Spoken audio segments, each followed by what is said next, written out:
안녕하십니까. 이베스트 투자전략 팀장 신종호입니다. 이번 11월 4주차 마켓 클로에 관련해서 말씀드리겠는데요. 일단 제목은 지금은 겨울이지만 좀 더 기다리면 봄이 올 것이다 라고 정해봤습니다. 일단 11월 4주차에 대해서 이제 말씀을 드리면 시장 단서 측면에서는 그러니까 좋았던 미국은 조금은 슬로우해지고 나빴던 미국 외 수요가 올라오기에는 아직은 시간이 필요하다라는 점에서 좀 주목할 필요가 있다라고 보고 있고요.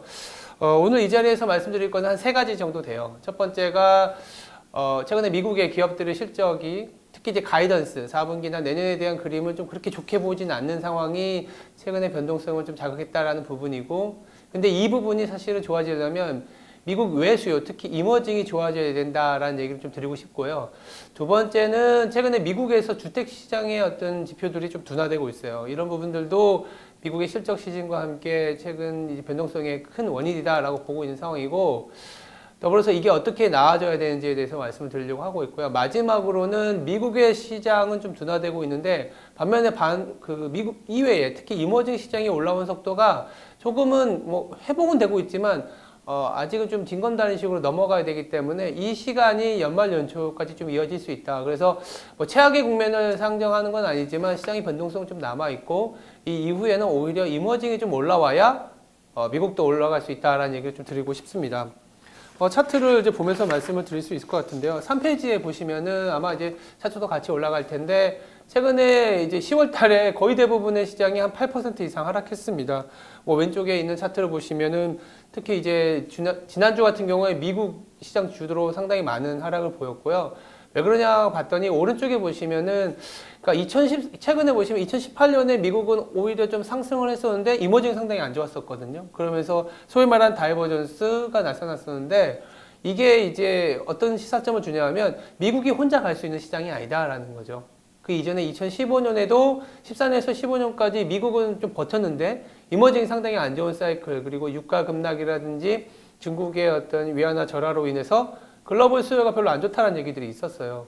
그러고 나서 미국도 좀 안 좋다라는 얘기가 나왔고, 그 이후에 이머징 그리고 연준의 어떤 타이트닝 속도가 완만해지면서 이머징이 살아나고, 그러고 나서 이제 미국이 살아나는 그림이었는데, 지금도 어쩌면 좀 그런 국면이지 않겠냐라는 생각을 하고 있습니다.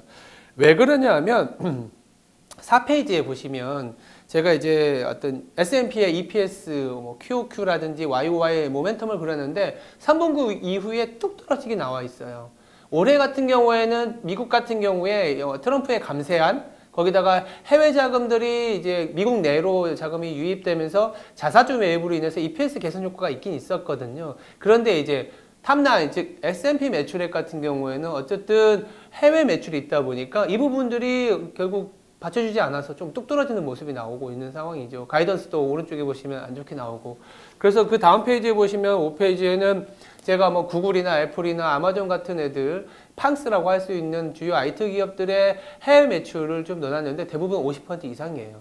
그러니까 미국 내의 매출보다는 미국 이외의 매출에서 조금씩 올라와 줘야 되는데, 하필이면 3분기 실적 때 지금까지 실적은 오케이이긴 하지만 앞으로 실적이 조금은 톤다운, 좀 가이던스를 안 좋게 줬거든요. 그 부분이 대부분 이머징 쪽에서 수요를 조금 우려하고, 애플 같은 경우에도 지금 보시면 주가를 굉장히 하락을 드라이브를 하고 있는데 실제적으로는 수요가 좀 괜찮겠어? 지금 약간 싼 모델이 나온 거라고 하지만 실제 좋은 모델이 나왔을 때 좀 수요가 올라오겠어? 라는 우려가 있는데, 이게 내년 초반에 조금은 그래도 이머징이 올라왔다라는 모습을 보여줄 때 시장이 조금 안정을 찾아주지 않겠냐라는 생각을 하고 있습니다. 그래서 6페이지에 보시면 최근에 이제 중국이 무역 갈등 이슈가 심해지면서 하반기에는 좀 돈을 풀었거든요. 돈 푸는 효과가 나타나곤 있어요. 이게 CESI가 뭐냐면 City Economic Supplies Index라 그래서 예상치보다 좋게 나오면 플러스고 나쁘게 나오면 마이너스입니다. 지금은 묘하게도 그냥 0이에요. 좋지도 않고 나쁘지도 않고 지금 아주 안 좋았던 상황에서 좋아지고는 있는데, 당장 이제 이번 주에 G20 정상회담, 그리고 12월에 연준의 금리 인상, 이런 부분들이 여기에 지표에 어떤 영향을 주는지를 조금 지켜보겠다. 왜? 주가가 워낙 안 좋게 나오다 보니까, 가이던스도 안 좋게 주다 보니까 좀 챙겨보겠다라는 심리가 지금 강하고요. 그나마 좀 모멘텀이라고 할 수 있는 부분, 최근에 유가가 좀 많이 하락했습니다. 유가가 하락하면 이머징이 안 좋다라고 보시는데 사실상 산유국이 안 좋은 거고 이머징 대부분은 다 원유 수입국이에요. 특히 인도나 인도네시아, 하물며 중국, 한국도 마찬가지인데 유가가 급락하면 오른쪽에 차트 보면 경상수지가 대부분 마이너스에서 플러스로 돌아서거나 경상수지의 적자폭이 축소됩니다.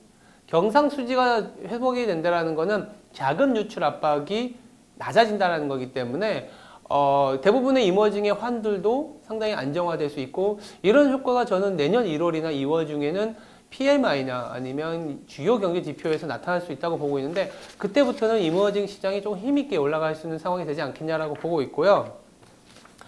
첫 번째는 이제 미국의 기업 실적이 결국 미국 외 수요가 올라와 줘야 된다는 얘기고 두 번째 같은 경우에는 이 주택 시장이 조금 둔화되고 있는 얘기입니다. 7페이지에 보시면 왼쪽 차트로 볼 수 있는데 뭐 이제 건축 허가 같은 지표가 최근에 좀 둔화가 됐어요. 2018년 3월부터 좀 둔화되는 모습을 보이고 있는데 이게 왜 조금 중요하냐면 워낙 주택 시장은 이제 자금의 어떤 그 대출과 차입을 통한 활동도 상당히 많고 대출 활동이 그리고 크레딧 시장에서 많은 비중을 차지하는 데다가 미국 내 소비의 대부분을 또 차지하는 부분들이고 하기 때문인데 연준이 금리를 올릴 때 주택 시장이 조금 둔화되게 되면 시차를 두고 좀 경기 침체가 발생했었던 여러 사례가 있었습니다. 그래서 지금도 그러면 가뜩이나 미국 실적도 조금 슬로해지는 것 같고 거기다가 연준은 또 12월에 금리 올리는데 이 주택시장은 지금 6개월 이상 조금은 모멘텀이 둔화되는 거 보면 좀 있으면 경기 침체가 오지 않겠냐라는 얘기죠. 물론 시차가 있습니다. 둔화가 되더라도 2년 내지는 4년 이후에 경기 침체가 있었기 때문에 지금 당장 우려할 건 아니지만 지표가 발생했기 때문에 조금은 사람들이 확인하려는 심리는 강한 것 같다. 그래서 12월에 연준이 이 지표에 대해서 최근에 좀 둔화되는 지표에 대해서 조금 비둘기적인 스탠스를 확인하려는 그런 심리가 강한 것 같고요. 다만 8페이지에 보시면 주택시장 지표가 둔화됐다고 해서 주가가 안 되는 건 아니다라는 거죠.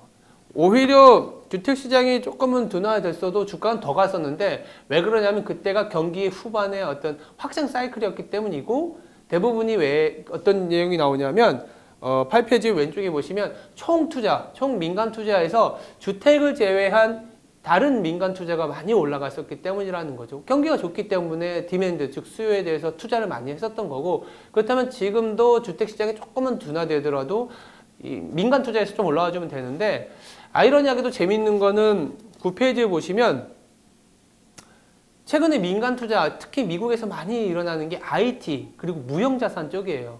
돌고 돌아서 아까 이제 미국의 기업 실적이 조금 슬로해지는 게 IT 중심으로 해외 매출이 좀 떨어진다는 얘기를 드렸잖아요. 여기 보시면 팡스 같은 애들이 상당히 투자를 많이 이렇게 이끌어왔는데 얘네들이 이제 투자의 어떤 모멘텀이 떨어질 거라는 우려 때문에 지금 그럼 주택 시장이 슬로해지면 누가 이끌겠어라는 우려가 나온 겁니다. 그래서 동일하게 이 부분도 미국 이외의 시장이 올라오는 걸 확인하면은 자연스럽게 우려가 좀 완화될 수 있는 상황이다라고 보고 있어요. 그러다 보니까 마지막으로 말씀드릴 거는 10페이지 같은 경우에는 지금 미국의 어떤 수요는 좀 둔화되고 있는 얘기를 좀 드렸었고 미국 이외의 수요가 좀 올라와 줘야 되는데 이 교책이다. 근데 그 상황에서 12월에 연준의 어떤 스탠스를 보고 가자라는 거죠. 그래서 흔히 잘 알고 있는 이머징 내에서의 자금 활동의 어떤 컨디션을 볼 수 있는 EMBI 글로벌 스프레드라든지 아니면 미국의 약간 정크 쪽 투기 등급의 회사채들의 어떤 자금 활동이 원활한지를 봐야 되는데 이게 12월에 조금은 어떻게 움직이는지를 확인하고 오히려 12월 연준이 끝난 이후에 이쪽에 어떤 스프레드를 이제 안정화되면 그때부터 좀 자신감 있게 미국 시장을 비롯한 한국 시장 내지는 이머징 시장에 좀 진입할 만한 그런 모멘텀이 되지 않겠냐라는 얘기를 드리고 있고요.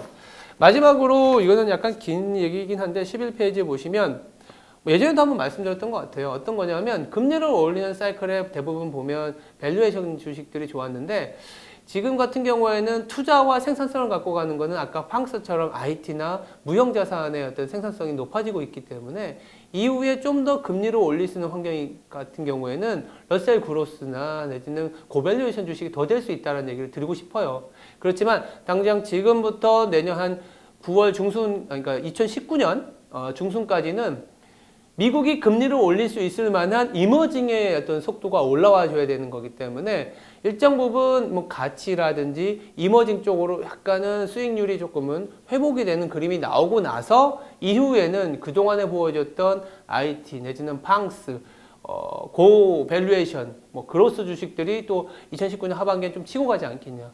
결론적으로 지금은 조금 힘든 시간을 지나고 있지만 12월에 연준이 어떤 스탠스를 보여줄지 그리고 그 이후에 1월 달에 이머징의 시장의 어떤 지표를 보면은 그래도 안정화된 그림을 보일 수 있다라는 얘기를 들고 있어서 아직은 겨울이지만 조금은 기다리면 봄이 올 수 있다는 얘기를 드리려고 이제 말씀을 드렸습니다. 예, 들어주셔서 감사합니다.